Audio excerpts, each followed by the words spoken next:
And when we receive the Word of God becomes part of our lives. Something you learn to believe and accept in life becomes part now of our life. It's the Word, and the Word of God transforms us. Lalo-lalo ang pinanganak ko. Pag ikaw ay natutulog magkumbaba, natutulog magtawag, now we are becoming transformed into or being deeper to Christ. You see? When you receive the Word of God as a faith, you become who you receive in love. You become passionate, you become forgiving, you become understanding, you become superior. And then we are going to kasi ang tunay na Kristiyano ay tulad ng Kristo na sinusundan na natinaagang natin sa Diyos. Amen? Amen. Ang gano'n ang oras sa mga mga tulad. Kasi ang gano'n sa mga siya ang pag-iisip. Hindi siya kaya. And anyway, kailangan ng buhay natin, meron tayong leadership. And the best thing for a Christian like us, we need to be a witness. We will all agree with me. I'm going to try to be mindful of what the Lord teaches you to do. If we're talking to the enemies, and then the best thing is not simple of what Christ is. Christ is so present in the enemies. That's why when we see him, we bring us the real person of Christ. It really changes us. It really transforms you. It really continues you. And sabi pa, you are welcome. So you are welcome, and we will see. And when we practice the mindfulness, for example, after this Mass, we receive Christ as a communion.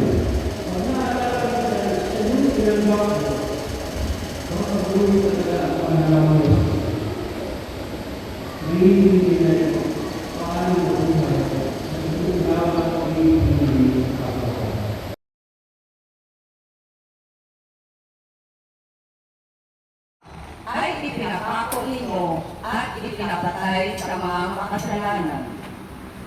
Subalit, siya ay muling binuhay ng Diyos at pinalaya sa kapangyarihan ng kamatayan. Ang tinanggap ko ay ikaw ang nagkaloob. Ikaw lamang, Panginoon, ang lahat sa aking buhay. Ako'y tinutugon sa lahat kong kailangan. Ituro mo ang landasin ng buhay ko, hahanapin. Mga bagay na nasisira o nauubos, pares ng ginto o pilak, kundi ang buhay ni Kristong inihayin sa krus. Kayo rito sa amin, anin na, sapagkat malubog na ang araw at tumidilim na. Kaya't sumama nga sa kanila, nang siya ay kasado na nila sa hapag, dumampot siya ng tinapay at nagpasalamat sa Diyos. Saka pinaghati-hati at ibinigay sa kanila. Nabuksan yung kanilang paningin at nakilala nila si Jesus. Subalit ito ay biglang nawala at nawika nila. Kaya pala gayon ang pakiramdam natin habang tayo'y kinakausap sa daan at pinapaliwanag sa atin ang mga kasulatan. Noon din ay tumindig sila at nagbalik sa Jerusalem. Narat na nilang nagkakatipon ang 11 at ang iba pang mga kasama nila na nag-usap-usap. Muling nang nabuhay ang Panginoon. Napakita kay Simon at isinalaysay naman ng dalawa ang nangyari sa daan at kung paano nila siya nakilala nang paghati-hatiin niya ang tinapay. Ganito ho yung pakiramdam ng dalawang alagad.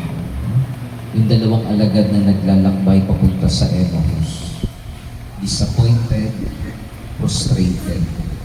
Bakit sila disappointed at frustrated?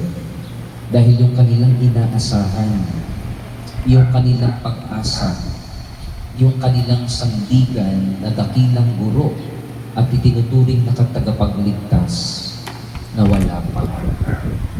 Yung 3 taon nila na sinasamahan, sinusubaybayan, kahit saan magpunta, pinapakinggan yung mga sinasabi, biglang nawala. Tanggap ng tinapay, kundi lalapit ka sa buhay ng ating Panginoong Jesucristo. At ano ang nangyari pagkatapos nun?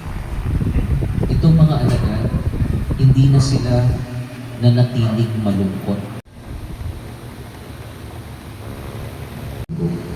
Nang bago at walang hanggang tipan, ang aking dugo ay bubuhos para sa inyo at para sa lahat.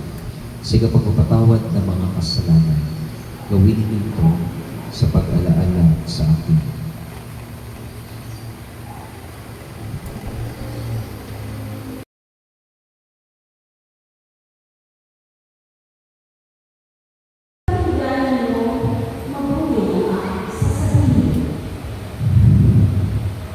Mga Israelita, pakinggan ito. Si Jesus na Nazaret ay sinugo ng Diyos. Pinatutunayan ito ng mga himala, mga kababalaghan, at mga tandang Ganyan ang nagaganap kapag mapabasa sa banal na misa. Iyon lamang po yata ang dayuhan sa Jerusalem na hindi nakakaalam sa mga bagay na kakatapos pa lamang nangyari roon. Ano ang mga bagay? Tanong niya.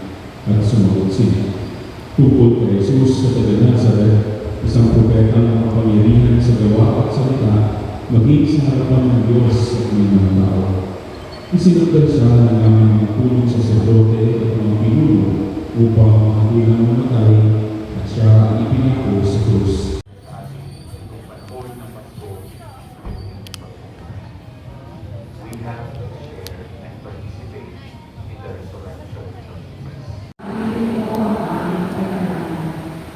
Gabayan mo ang mga naharap sa mga krisis sa buhay, ang nabibigat ang ulit ng pag-alinlangan at pagkakako. Manalangin ka. Ama, ito ang aming panalangin.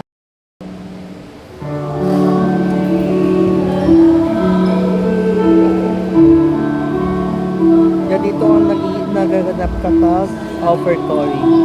Ayan, pinapakita ko na sa inyo kung paano na ano yung banal na misa. So na tayo ngayon ay sa dalawang bahagi ng banal na misa na Liturgy of the Eucharist.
Paano yan?